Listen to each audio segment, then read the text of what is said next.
ಇನ್ನು ತಮ್ಮವರನ್ನ ನೆನೆದು ಸಂಬಂಧಿಕರು ಕಣ್ಣೀರನ್ನ ಹಾಕ್ತಿದ್ದಾರೆ. ತಮ್ಮವರು ಬದುಕಿದ್ದಾರೋ ಇಲ್ವೋ ಅನ್ನೋ ಆತಂಕ ಮನೆ ಮಾಡಿದೆ. ಈಗಾಗಲೇ ನಾವು ಮಾತನಾಡ್ತಾ ಇದ್ವಿ, ಆತಂಕದಲ್ಲೇ ಸಂಬಂಧಿಕರು ಕೂತಿದ್ದಾರೆ. ಯಾರ ಗತಿ ಏನಾಗಿದ್ಯೋ, ಇವಾಗ ಇನ್ನೂ ಕೂಡ ಅಲ್ಲಿ ರಕ್ಷಣಾ ಕಾರ್ಯಾಚರಣೆ ನಡೀತಾ ಇದೆ. ಗಾಯಗೊಂಡಿರುವವರಿಗೆ ಚಿಕಿತ್ಸೆ ನಡೀತಾ ಇದೆ. ಒಂದಷ್ಟು ಮಂದಿಯನ್ನು ಆಸ್ಪತ್ರೆಗೆ ಸಾಗಿಸಲಾಗ್ತಾ ಇದೆ. ಈ ಕಡೆ ವಿಮಾನದಲ್ಲಿದ್ದಂತಹ ಪ್ರಯಾಣಿಕರಿಗೆ ಏನಾಗಿದೆ ಅನ್ನೋ ನೋವು, ಮತ್ತೊಂದು ಕಡೆ ಹಾಸ್ಟೆಲ್ನಲ್ಲಿ ಇದ್ದಂತಹ ವಿದ್ಯಾರ್ಥಿಗಳು, ಸಿಬ್ಬಂದಿ, ಮತ್ತೊಂದು ಕಡೆ ಆಸ್ಪತ್ರೆ, ಇನ್ನೊಂದು ಕಡೆ ನಿರ್ಮಾಣ ಹಂತದ ಕಟ್ಟಡ, ಅಕ್ಕಪಕ್ಕದಲ್ಲಿನ ಪ್ರದೇಶಗಳಿಗೂ ಕೂಡ ವಿಮಾನದ ಬಿಡಿ ಭಾಗಗಳು ಹೋಗ್ಬಿದ್ದಿದೆ. ಯಾರ್ಯಾರಿಗೆ ಏನೇನು ಅನಾಹುತ ಆಗಿದೆ ಅನ್ನೋದ್ರ ಬಗ್ಗೆ ಯಾರಿಗೂ ಕೂಡ ಖಚಿತ ಮಾಹಿತಿ ಇಲ್ಲ. ಇದುವರೆಗೂ ಕೂಡ ಆ ಪ್ಯಾಸೆಂಜರ್ ಲಿಸ್ಟ್ ಕೂಡ ಕರೆಕ್ಟ್ ಆಗಿ ಲಭ್ಯವಾಗಿಲ್ಲ. ಯಾರ್ಯಾರಿದ್ದಾರೆ, ಎಲ್ಲಿಂದ ಪ್ರಯಾಣ ಮಾಡ್ತಾ ಇದ್ರು.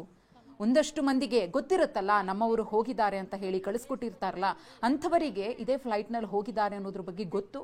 ಹಾಗಾಗಿ ತಮ್ಮ ಕುಟುಂಬಸ್ಥರನ್ನ ನೆನೆದು ಕಣ್ಣೀರನ್ನ ಹಾಕ್ತಿದ್ದಾರೆ. ಸ್ಪಾಟಲ್ಲಿ ಎಷ್ಟು ಡೆತ್ ಆಗಿದೆ.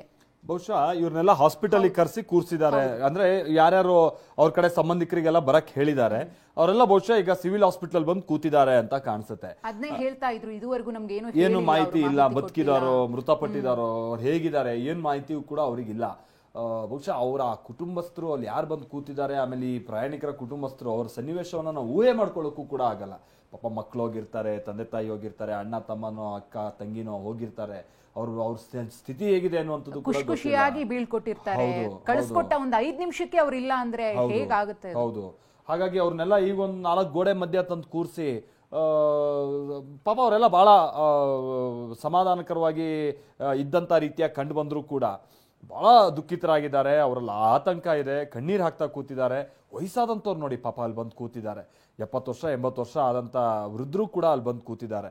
ಅವ್ರ ಸನ್ನಿವೇಶ ಹೇಗಿರ್ಬೋದು ಅನ್ನೋದನ್ನ ನಾವು ಊಹೆ ಕೂಡ ಮಾಡ್ಕೊಳಕ್ಕಾಗಲ್ಲ. ಅಂಥ ರೀತಿಯ ಅಂತ ಒಂದು ಸನ್ನಿವೇಶ ಪಾಪ ಈಗ ಆ ಕುಟುಂಬಸ್ಥರದ್ದು. ಇನ್ನು ಆ ಫ್ಲೈಟ್ನಲ್ಲಿ ಇದ್ದಂಥವ್ರದಂತೂ ದೇವರೇ ಬಲ್ಲ ಅವ್ರು ಏನೇನಾಗಿ ಹೋಗಿದೆ ಅನ್ನುವಂಥದ್ದನ್ನು. ಅಲ್ಲಿ ಅಕ್ಕಪಕ್ಕದವ್ರು ಎಲ್ಲ ಹೇಳ್ತಿರೋವಂಥದ್ದು ಅದೇನೆ. ಭಾಳ ದೊಡ್ಡ ಸೌಂಡ್ ಬಂತು, ಅದನ್ನು ಊಹೆ ಕೂಡ ಮಾಡ್ಕೊಳಕ್ಕಾಗಲ್ಲ.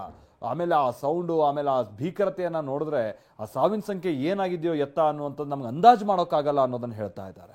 ಕೆಲವರು ಮಾತನಾಡಬೇಕಿದ್ರೆ ಅಲ್ಲಿದ್ದಂತಹ, ಅಂದ್ರೆ ಆ ಏರ್ಪೋರ್ಟ್ ನಲ್ಲಿ ಇದ್ದಂತಹ ಒಂದಷ್ಟು ಮಂದಿ ಸುಮಾರು 90% ಡೆತ್ ಆಗಿರಬಹುದು ಅಂತ ಹೇಳ್ತಾ ಇದ್ರು. ಆ ಶಂಕೆ ಇದೆ ಎಲ್ರಿಗೂ ಕೂಡ.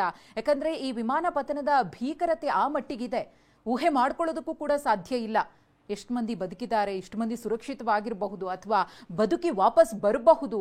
ಬದುಕಿ ವಾಪಸ್ ಬಂದರೂ ಕೂಡ ಅವರ ಸ್ಥಿತಿ ಮುಂದಿನ ದಿನಗಳಲ್ಲಿ ಹೇಗಿರುತ್ತೆ ಅನ್ನೋದನ್ನ ಊಹೆ ಮಾಡೋದಕ್ಕೂ ಕೂಡ ಸಾಧ್ಯ ಇಲ್ಲ.